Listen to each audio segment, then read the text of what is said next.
My wife got tested for STDs the same afternoon that she returned from an 8-week-long business trip, used a solo shopping trip to hide the appointment. Am I cooked? Posted by you/otherwise. Throwaway for reasons. My 28M wife, 26F, is a great person, and we have always gotten along. We have been married for almost 2 years and have been together for 4.5 years. We are in a monogamous relationship and have both had several partners prior to our relationship. Every year, my wife goes on a long business trip, typically about 2 months. During this time, communication over the phone and email can be difficult, contingent upon the technological issues where she works. She really enjoys her work during these business trips and usually comes home feeling fulfilled and excited about life. Normally, when she comes home, she takes a day or two to rest and overcome the jet lag, 28-hour travel time and 21-hour time difference. In the following days, we tend to spend lots of time together, segs, dates, cuddling, catching up, etc., because she's been gone for so long. This year, she came home as her same excited self after having had a great trip. In fact, she seemed so excited that she wanted to work on some projects but needed to go get materials from the store.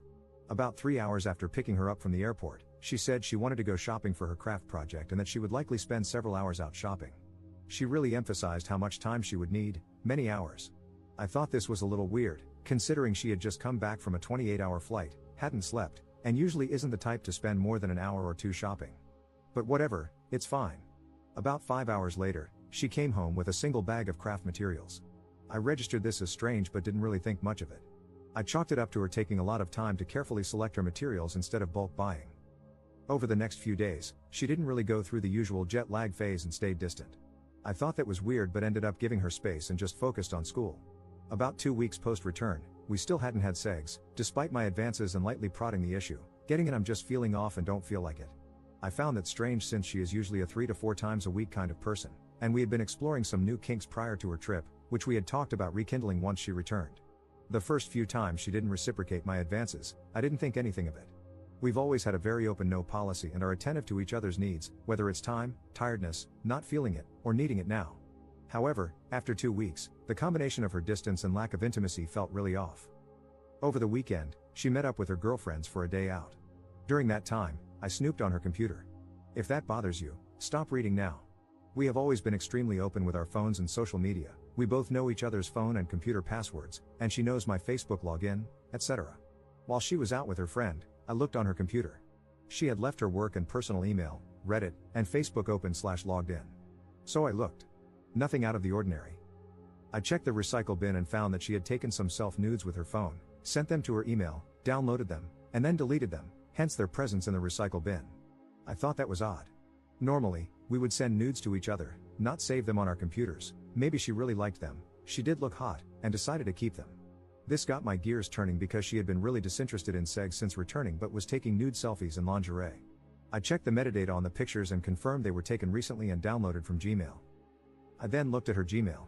Nothing terribly odd there, but anything before 3 days after her return home had been deleted from her inbox and then deleted from the trash folder, not archived. For example, if she came home on the 1st, everything before the 4th was deleted. However, in her trash bin, there was a confirmation of an appointment at a health clinic in an adjacent city. The email contained a link with the user ID to log into the patient portal if she needed to change her appointment. I logged in with the ID and her common passwords, which I already knew from us sharing. The portal was mostly empty but showed that she had scheduled and attended an appointment the same afternoon she got home from her trip. The portal allows you to request records from visits, so I did. The records were delivered to the portal about 30 minutes later. She had gone in for STD testing 5 hours after returning home from an 8-week business trip. To summarize, she got tested for STDs while saying she was going shopping the day she returned from an 8-week business trip. She concealed the fact that she was tested, didn't leave her phone number or address at the clinic, carefully deleted emails related to the clinic, and made up a cover excuse to go out. She has been super distant with me, though very engaging toward friends and coworkers, and has avoided sex. She says she's not interested in sex but has been dressing up to take nudes. On a similar business trip in the past, she did almost the exact same thing, got tested as soon as she got home, after a 7-week trip, refrained from sex for about a week, and was distant. I found out similarly, through our shared computer, seeing an email from the health clinic about results in the portal. Previously, when I asked her about it, she said she had a UTI and went in for a full STD panel. Totally plausible, I let it go. She also said that STD tests are normal for women during checkups, though most clinics say you have to request them or have reasonable suspicion. I have no real reason to suspect cheating, but goddamn, this feels weird. All the elements of possibility are there, I suppose. Possible explanations: she had another health problem that seemed to resolve itself, and maybe she wanted more follow-up but didn't want to burden me with the details, although the other health issue isn't urogenital related. She didn't receive any tests that would diagnose the concomitant issue. Health information can be sensitive, and she might have deleted the email to avoid anyone seeing it over her shoulder. However, this doesn't explain why her inbox was cleaned and the trash emptied. Maybe she feels a little detached from me after being away for so long and needs more time to warm back up? She could have had another UTI and gotten an STD panel at the practitioner's request. However, no antibiotics or treatments were administered during the visit, nor were any documented. Maybe she thought I was cheating and got tested? Although, testing 8 weeks later seems a bit outside the typical incubation period. The secrecy of the whole thing really bothers me. Any ideas on how to approach this topic with my wife or other possible explanations? Edit. She admitted to cheating on her trip, says only once, but evidence suggests at least twice. Edit 2. 3 confirmed in one trip. Digging in now. Edit 3. Typical, it was a one-time thing and it was your fault responses. Confirmed at least 3 dudes during her last trip, likely a systemic serial cheater since we've been together. She refuses to admit anything beyond this business trip, even though she exhibited the same behavior 2 years ago. She refuses to be honest and claims she wasn't going to meet anyone on her current solo camping trip. I know otherwise. I keep catching her in lies. Filing papers now. Edit 4. It's at least 4 now, 1 on her first trip 2 years ago, which is why she took the STD test then. A mutual friend knew about it and kept it secret. This happened days or a week after we got engaged. Update 1 month 3 weeks later. Hey folks, I'm at D-Day 55, and I wanted to share a little bit more of my story and just talk it out. It gets a bit lonely at night, and that's when my gears start cranking, without the noise of the day to keep up distractions, so writing it out and clearing the air is perhaps cathartic. My wife and I have been married for 1.5 years, together for 4.5. We are both graduate students. I'm working towards my MD/PhD in genetics, and she is working towards her PhD in microbiology. No kids, few assets, not much debt. Here's the backstory if you'd like more information. My partner secretly got tested for STDs the day she returned from a long business trip. I found out, confronted her, and she admitted to sleeping with 3 people on the trip and 1 person 2 years ago. Luckily, we study at different schools. I'm on the West Coast, where she was residing with me and working remotely, and she studies at my undergraduate institution in another state. When I found out and confronted her, she was on her way back to her school for lab work and committee meetings. So our communications were largely conducted via text messaging and email. She was too much of a coward to speak to me on the phone. I suppose the discovery of infidelity in a relationship is shocking and painful and begins to pave an arduous road toward either reconciliation or the parsing of community property. In my case, it's been the latter. It's not the sex that bothers me. I can understand those inclinations. I'm a biologist. Attraction, emotional investment, feeling wanted, the taboo of risk, adrenaline, those things make sense to me. What I could not understand is how my wife, someone I adore and respect immensely, could lie to her affair partners about who and what I am. It's like her inner monologue flowed freely to them, her true thoughts about me expressed vocally. That made me physically sick. I'm not a bad guy. I've always been there for my wife. We clicked on every level, from toilet paper orientation to politics, humor, hobbies, and sex. It just doesn't make sense.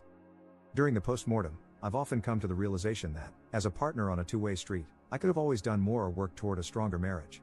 That's the sentimental part of my brain saying, look at all these missed opportunities for communication and growth. If you had really loved your wife, you would have figured it out and met her needs. That's a deadly game of roulette to play. The retrospective what if on infinite regression plays discordantly upon the soul. If the discovery of infidelity wasn't shocking enough, I also asked my wife to reconcile. She refused. I gave her a list of demands with 7 items. The header read, the ground rules. If you choose not to comply, or if I suspect that you have failed to comply with these rules, I will divorce you. Here is the abridged version of what I asked for. You will allow me unfettered access to your phones, accounts, devices, and computers at any time without hesitation. You will forfeit and show me all communications and materials related to all extramarital relations you've engaged in, no matter how minor or insignificant you feel they were. You will allow me to professionally recover data from your phone and other devices. If there is something you haven't told me yet or if you haven't given me the full story, this would be a good time to do so. I extend you amnesty for other grievances, notwithstanding lying. You will contact all parties you've engaged with in any way and explain that you were in a monogamous relationship, your husband knows, and that you messed up. You will apologize for misleading anyone about your relationship status, and you will contact their partners to explain what happened. You will get tested for STDs and STIs every month for the next 6 months, including blood panels. This information will be made available to me at my request. You will seek and engage in cognitive behavioral therapy until you have been treated for your dysmorphia and eating disorder and have healthily managed your past SA. You and I will receive marriage counseling indefinitely or until we both feel that our problems have been resolved. We will both engage in communication coursework or reading. Rules for opening the relationship. Maybe too controlling? Everything I asked for, I also offered to reciprocate where applicable. The first bloodletting was the discovery of the infidelity, and the mortal strike was her denying me safety in the relationship by dismissing my needs. Once it was clear that she wasn't trying to reconcile, I was ready to burn it to the ground. I threatened to contact her affair partners, contact their significant others, file professional misconduct complaints, one of her partners was her physician, contact her research board about misconduct, and inform her direct bosses, people whose reputations could be jeopardized by her actions. She freaked out and suddenly became extremely receptive to what I was asking for, begging me not to ruin her career, begging me not to tell anyone. I felt bad, apologized, and told her I wouldn't do that. By then, she had already gone to her bosses and conveyed some truth-trickled story to them. I obviously added a lot more pain to the situation by playing that card. This was almost a month ago. She filed for divorce the next day, threatened to file an order of protection to prevent me from contacting people in her life, and then told me she couldn't forgive me for threatening to expose her like that. That's when I woke up. I had been drowning, undergoing hemorrhagic shock, and hypothermia was creeping in. I had been desperately trying to get my wife, who was standing on the shoreline, to throw me a life preserver. My actions caused her to get her feet wet, and she couldn't handle it. That's when I started to understand who she was, weak and cowardly. Not exactly life partner material. A few weeks later, I had a realization, it's like she died. That's what the pain, emptiness, and anger feel like. I found out later that she was still in contact with one of her partners. Another punch in the gut. Anyway, that's where I'm at. I applaud you if you made it this far. Our divorce is underway and will hopefully be resolved cleanly. For the time being, things here are quiet, empty, and lonely. My schoolwork has suffered, and I'm thinking about taking some time off to process everything. Thanks for listening. Op comments 1 month 2 weeks later. Gave her a list of demands. Harsh. I asked for monitoring, transparency, an end to the relationships, mandatory counseling, and even offered the possibility of opening the relationship in a healthy way, something we had hinted at before. Initially, she said she would work on everything. Then she did nothing for over a month. I pressed her to be proactive, nothing again. I got fed up and threatened to expose her to her multiple affair partners. She didn't like that and filed for divorce instead. Edit. I should mention that I dropped the monitoring. No one wants to babysit their significant other and constantly parse truths. I stupidly asked to reconcile again. She needed time and wanted to date other people. Best thing that ever happened to me. Don't need that kind of crap in my life.